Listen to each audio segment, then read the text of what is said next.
Hello, I am Divya, I am from Techpile technology private limited Lucknow. Basically इस video में हम आपको बताने वाले हैं the fourth type of normalization, that is the BCNF. बहुत सारे टाइप के नॉर्मलाइजेशन पहले हमने इंट्रोड्यूस किए हैं, जैसे first NF, second NF, third NF. ये सारे नॉर्मलाइजेशन का मतलब ये है कि टेबल को सिंपल बनाना।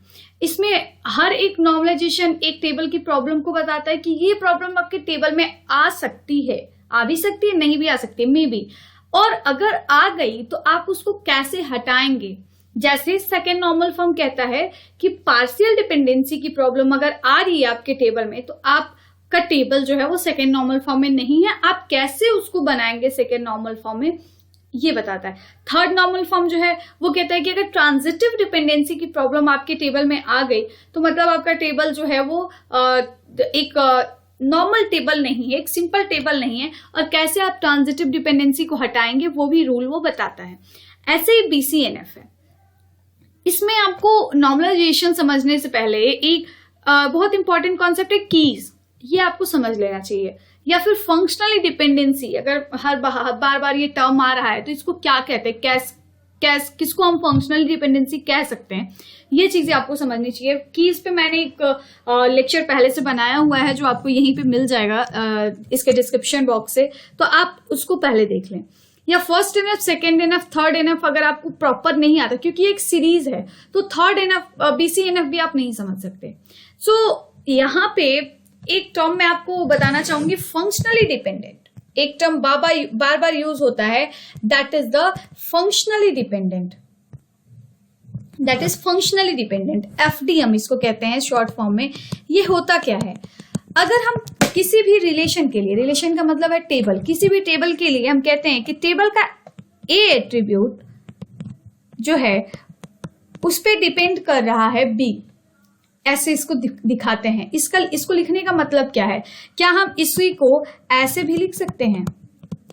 नहीं, ऐसे हम नहीं लिख सकते, ऐसे ही लिख सकते हैं हम। और ऐसे लिखने का मतलब क्या है, ऐसे लिखने का मतलब यह है कि अगर टेबल के ए की वैल्यू पता चल जाए, अगर टेबल में ए की वैल्यू पता चल जाए तो उस टाइम, जैसे अगर हम फी सबमिट करने जाएं अपने कॉलेज में और हम सिर्फ ये बता दें कि हमारा जो रोल नंबर है वो 2 है, हमें फी सबमिट करनी है, आपको और बाकी डिटेल्स बताने की जरूरत नहीं। इसका मतलब है आपका नेम, क्लास नेम जो है वो सारी चीजें, आपका जो डिटेल है, आपका एज, ये सब कुछ आपके रोल नंबर पे डिपेंड कर रहा है। इसको हम दिखाएंगे कुछ ऐसे, हम लिखेंगे रोल नंबर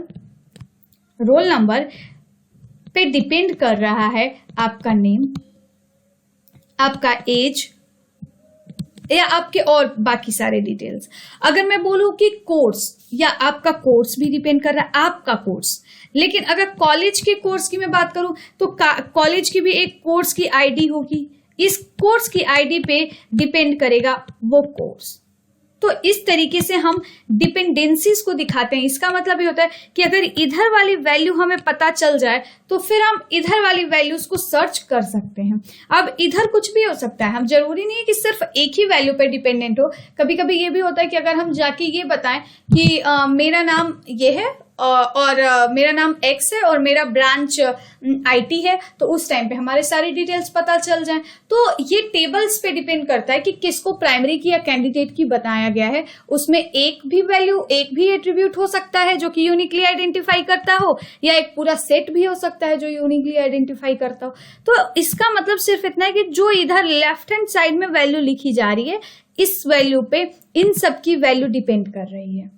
इसको हम कहते हैं फंक्शनली डिपेंडेंसी। तो फंक्शनल डिपेंडेंसी, तो ये एक बहुत इंपॉर्टेंट कॉन्सेप्ट है और हर जगह ये टर्म यूज किया जाता है ऑलमोस्ट नॉर्मलाइजेशन में। तो बीसीएनएफ कहता है कि क्या प्रॉब्लम आती है और कैसे शॉर्ट आउट कर सकते हैं।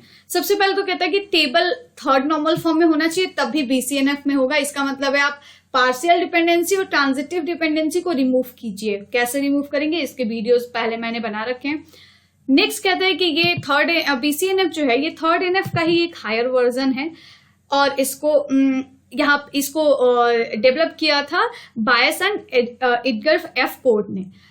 नेक्स्ट है कि एवरी फंक्शनल डिपेंडेंसीज, जहां पे फंक्शनल डिपेंडेंसी कुछ इस तरीके से आ रही है कि बी इज डिपेंडेंट ऑन ए, तो कहता है कि जो आपने इधर साइड में वैल्यू लिखी हुई है, इधर साइड में जो आपने वैल्यू लिखी हुई है, ये हमेशा ये वैल्यू आपकी क्या होनी चाहिए, सुपर की होनी चाहिए। जो लेफ्ट हैंड साइड में आपने वैल्यू लिखी हुई, इधर साइड में कुछ भी हो, इधर से राइट हैंड साइड से हमें मतलब नहीं है, लेकिन जो लेफ्ट हैंड साइड में आप वैल्यू लिख रहे हैं वो हमेशा सुपर की होनी चाहिए। और सुपर की अगर नहीं हुआ, इसका मतलब ये है कि आपका वो टेबल जो है वो आपका वो टेबल BCNF में नहीं कहा जाएगा। अब आपको यहां समझने की जरूरत, एक और चीज समझने की जरूरत है। जैसे मैं अगर बोलूं कि यहां पे नेम, मैं अगर बोलूं कि नेम पे डिपेंड कर रहा है, अगर मैं जाके कहीं पे बताऊं, किसी मुझे फीस जमा करने जाना है, अगर मैं बताऊं कि मेरा नाम दिव्या है, मेरा कोर्स ये है, तो अगर कोई मुझे सामने से ये बताए कि हाँ ठीक है, बहुत सारा सर्च करने के बाद वो बताए कि हाँ आपका नाम दिव्या है और आपका कोर्स है, तो ये कोई बात नहीं हुई। मैं जब अपना नाम और ये बता ही रही हूं तो फिर कोई मतलब नहीं है।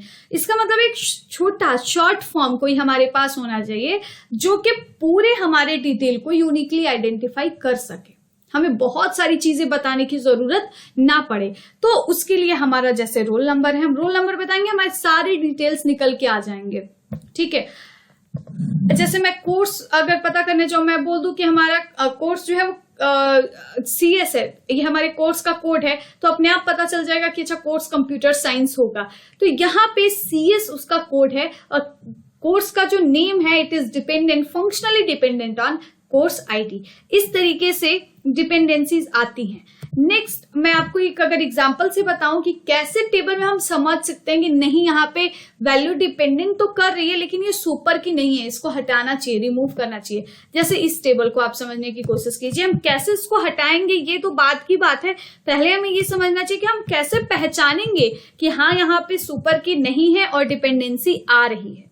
जैसे आप ये टेबल देखिए, यहाँ पे एक स्टूडेंट की आईडी हमने पहले से दे रखी है, अलग अलग स्टूडेंट की अलग अलग आईडी है, ये यहाँ पे प्राइमरी की है, इससे हमें कोई दिक्कत नहीं है।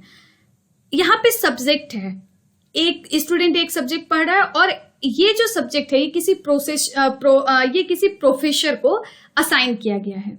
ये जो सब्जेक्ट है ये किसी प्रोफेसर को असाइन किया गया है।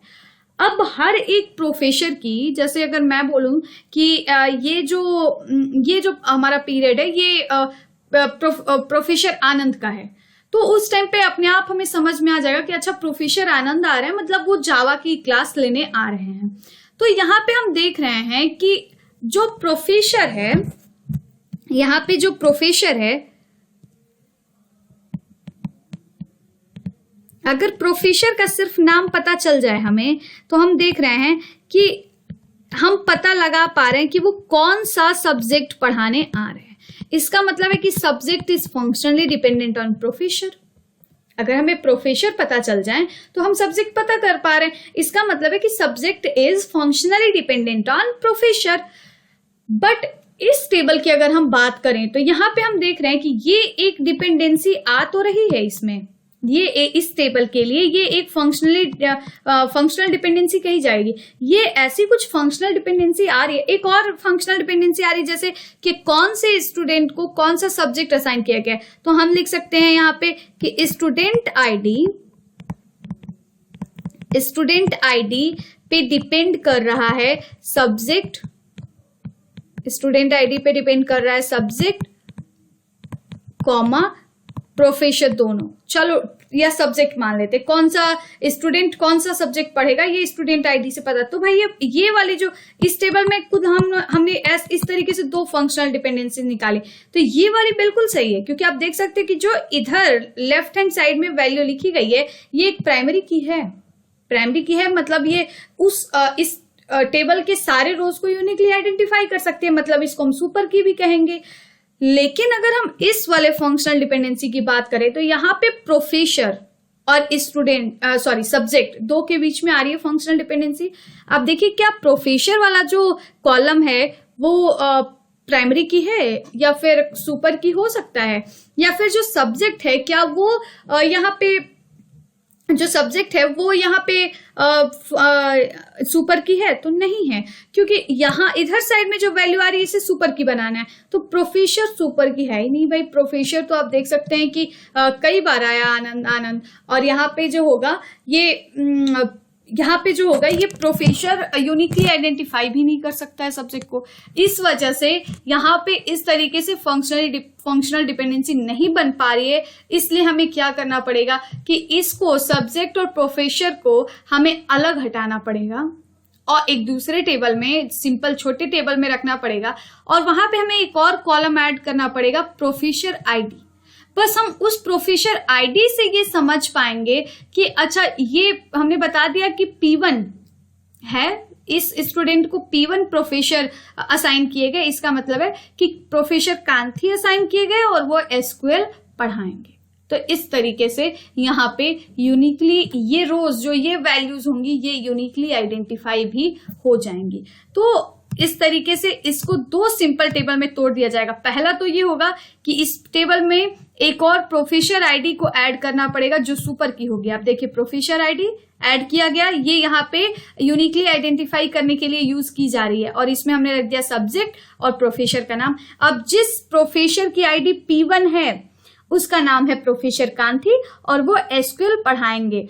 अब जहां जिस स्टूडेंट को भी प्रोफेसर असाइन करने हैं तो दूसरा टेबल हम बनाएंगे स्टूडेंट आईडी 1 2 3 4 5। अब हमने लिख दिया फर्स्ट रोल नंबर वाले स्टूडेंट को P1 प्रोफेसर असाइन किए गए, तो P1 प्रोफेसर इस वाले टेबल में, इन दोनों के बीच में जो है वो फॉरेन की का रिलेशन है, और यहाँ पे प्रोफेसर आईडी जो है वो इस वाले टेबल की सुपर की है, इस वाले टेबल की सुपर की है। तो यहाँ पे जो दो वो बने कि प्रोफेसर आईडी पे डिपेंड कर रहा है सब्जेक्ट एंड प्रोफेसर, तो भाई प्रोफेसर आईडी यहाँ पे सुपर की है, और यहाँ पे स्टूडेंट आईडी पे डिपेंड कर रही है तो यहाँ स्टूडेंट आईडी भी सुपर की है। इस तरीके से इस टेबल को दो छोटे छोटे फॉर्म में तोड़ा जा सकता है। आई होप कि आपको फंक्शनल डिपेंडेंसी क्या होती है और ये कॉन्सेप्ट समझ में आया हो, और कैसे हम टेबल को दो अलग अलग फॉर्म्स में, दो अलग अलग स्मॉल टेबल्स में तोड़ के हम आने वाले प्रॉब्लम्स को हटा सकते हैं, ये भी आपको समझ में आया। अगर आपको वीडियोस पसंद आते हो तो प्लीज चैनल को लाइक एंड सब्सक्राइब करें, और अगर कोई किसी भी तरीके की कंफ्यूजन आती है तो आप कमेंट सेक्शन में कमेंट कर सकते हैं। मैं 100% रिप्लाई देने की कोशिश करूंगी। Thank you so much.